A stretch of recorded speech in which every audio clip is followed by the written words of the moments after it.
Alfousseini Diawara, secrétaire général de la présidence de la République, sur ce plateau à mes côtés pour nous délivrer le contenu de ce décret présidentiel. Monsieur Diawara, bonsoir. Et c'est à vous. Madame. Décret numéro 2024-0656 PTRM du 20 novembre 2024, mettant fin aux fonctions du Premier ministre et des membres du gouvernement. Le président de la transition, chef de l'État, vu la Constitution, vu la charte de la transition, vu la loi numéro 22-001 du 25 février 2022 portant révision de la charte de la transition, décrète. Article 1er. Il est mis fin aux fonctions du Premier ministre et des membres du gouvernement. Article 2. Les décrets ci-après sont abrogés. Numéro 2021-0361 PTRM du 7 juin 2021 portant nomination du Premier ministre. Numéro 2022-0752 PTRM du 4 décembre 2022 portant nomination des ministres d'État. Numéro 2021-0385 PTRM du 11 juin 2021 modifié portant nomination des membres du gouvernement. Article 3. Le présent décret sera enregistré et publié au journal officiel. Bamako, le 20 novembre 2024. Le président de la transition, chef de l'État, signé Général d'Armée Assimi Goïta. Merci, monsieur le secrétaire général, monsieur Alfousseini Diawara, qui vient de nous délivrer ce décret présidentiel mettant fin à la fonction du Premier ministre et des membres du gouvernement. C'est tout pour ce flash spécial. Merci et à tout à l'heure. Public du Niger. Chers tous et chers toutes, dans notre monde multipolaire, il ne revient pas à un individu, à un groupe d'individus ou à des organisations régionales, sous-régionales ou internationales de condamner le choix d'autres individus ou d'autres États ou encore grand ensemble, car c'est là que naissent les voix dissonantes à un moment où nous, de la Confédération AES, posons un regard sur l'ordre mondial actuel en rejetant celui misérable et condescendant qu'on nous pose. Aucune puissance non plus ne devrait constituer un frein à l'expansion des ambitions des États, surtout lorsque la vision de ces puissances ne correspond plus aux exigences du monde dans lequel nous vivons. De surcroît, lorsque l'armature de ces puissances ou de ces organisations internationales qu'elles représentent ou qu'elles pilotent repose sur leur volonté de dominer le reste du monde. C'est pour cette raison fondamentale qu'au niveau de la Confédération AES, nous nous inscrivons dans un espace plus juste et plus décent en nous éloignant des comportements de mépris ayant débouché sur nos révolutions.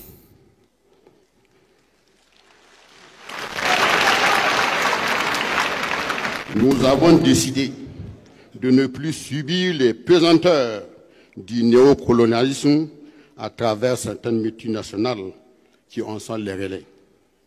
Nous évoluons avec une armature pragmatique et précise qui régit avec humanisme les rapports entre les peuples, non sans avoir perçu la nature des enjeux.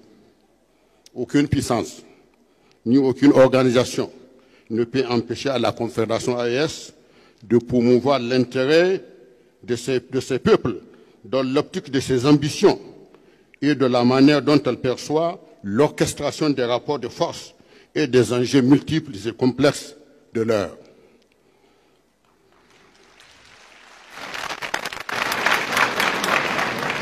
Aucun État ne se prendra à rester membre d'une organisation où sa souveraineté serait limitée, où il ne lui serait pas permis de se développer. Au demeurant, aucune puissance militaire du monde ne peut arrêter la flamme d'une exigence de souveraineté et d'une contestation de l'ordre ancien.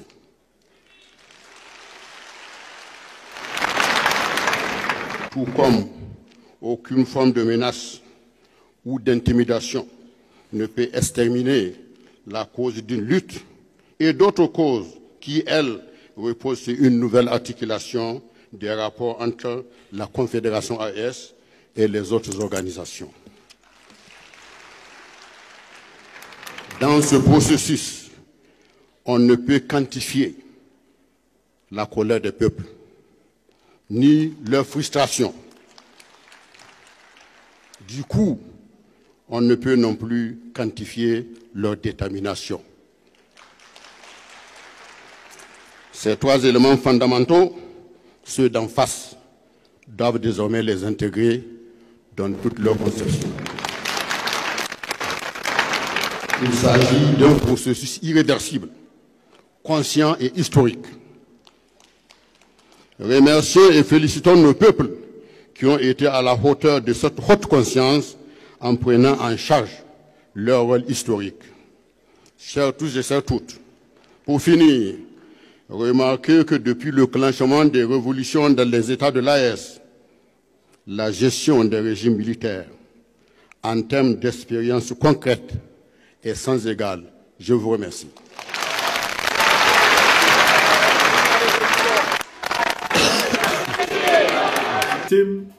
Vous venez d'avoir toutes les informations. C'est la fin pour Choguel Kokala Maïga. Ce premier ministre qui, un temps soit peu, nous a plu avant même d'être premier ministre. C'était déjà un chef de file qui tirait derrière lui une foule immense, car il dénonçait l'état de la société contre Ibeka, mais aussi contre la France-Afrique.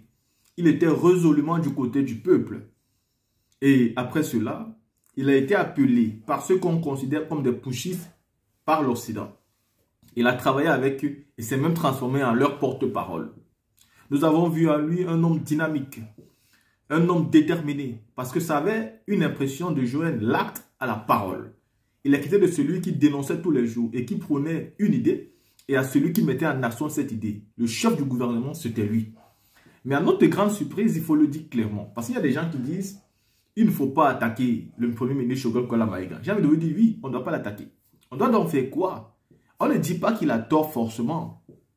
Mais la façon dont il va dire ça, c'est un problème. Il est le chef du gouvernement, le premier ministre, donc il est en contact permanent avec le président de la République. S'il avait un problème, il devait approcher celui-ci directement et lui dire, président, voici les problèmes. Ce n'est pas lui qui a nommé Assimi Goïta, c'est Assimi Goïta qui lui a nommé. Assimi Goïta est le président de la République du Mali aujourd'hui. Que ça lui plaise ou non, légitimement parlant, il est là. Donc il ne peut pas discuter aujourd'hui la place du président. Non, ce n'est pas lui qui a permis à Assimi Goïta d'être où il est là-bas. Il faut arrêter. Et donc si un président te nomme, si tu n'es pas d'accord avec, c'est le président encore, il décide comme il veut. Il est indépendant, il ne vit pas au dépend de toi. Maintenant, Choguel Maïga a fait une sortie et il a attaqué tous ceux qui sont au pouvoir sans état d'âme. Et ce n'est pas logique. Parce que si tu n'es plus d'accord avec ce gouvernement, qu'est-ce que tu fais là-bas? Surtout que tu es le chef du gouvernement. Si le monsieur pense que ces gens-là sont en train de mal travailler, bah lui-même, sa place n'est plus là-bas. Mais il est inadmissible que tu dénonces les gens et pourtant tu es encore là-bas. Tu continues à profiter des bienfaits. Tu continues à être là-bas. Tu veux aller à la primature, faire le conseil de ministre. Bah non. Il a été aujourd'hui relevé de ses fonctions et nous verrons dans les jours à venir un nouveau premier ministre au Mali. Il n'a pas été capable de travailler comme il se doit. Il verra en face de lui un nouveau premier ministre. Oui, c'est ça qui est la vérité.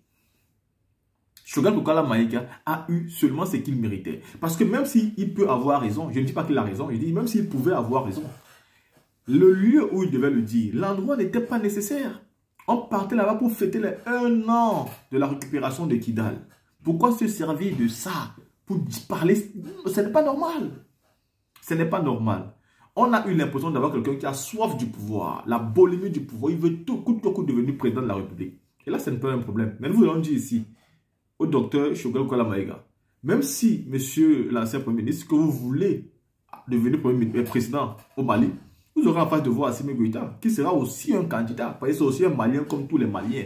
Arrêtez de me dire qu'il ne peut pas, il ne peut pas. C'est un Malien comme tous les Maliens. Autant vous avez droit d'être des candidats, il aura aussi le droit d'être candidat et que le meilleur gagne. À un moment donné, arrêtez. Le monsieur est arrivé au pouvoir avec toutes les difficultés en train de mener un travail exceptionnel. Les Maliens sont en train de souffrir dans leur corps, dans leur sang.